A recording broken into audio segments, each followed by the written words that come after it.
নমস্কার বন্ধুরা, এটা একটা মিনি ব্লগ শুরু করছি। এটা একটা ডেকোরেশনের ব্লগ।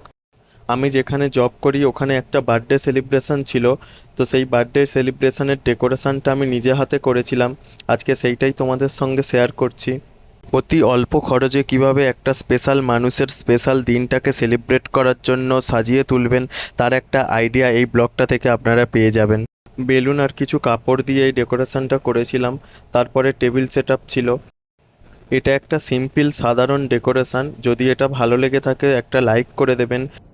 বার্থডে সেলিব্রেশনটা যেহেতু ডিনারে ছিল, ওই জন্য টেবিলে কিছু ক্যান্ডেল ইউজ করেছিলাম, যাতে ক্যান্ডেল লাইট ডিনারের ফিলটা পাওয়া যায়। এটা একদমই সহজ এবং সিম্পল একটা ডেকোরেশন। আমরা বাড়িতে কারোর সারপ্রাইজ দেওয়ার জন্য এইভাবে প্ল্যান করতে পারি। আমার হাতে সাজানো এরকম আরও কয়েকটি ভিডিও আছে, এর পরের ব্লগগুলোতে ওগুলোও শেয়ার করব। এইটা সাজাতে প্রায় 1 ঘন্টা টাইম লেগেছিল। এই সেলিব্রেশনটা যাদের ছিল তাদেরও খুব পছন্দ হয়েছিল। এই ডেকোরেশনটা যদি কারোর ভালো লেগে থাকে তাহলে অবশ্যই কমেন্টে জানাবেন এবং একটা লাইক করে দেবেন। পরবর্তী ব্লগগুলো দেখার জন্য অবশ্যই চ্যানেলটা সাবস্ক্রাইব করে দেবেন। Thank you.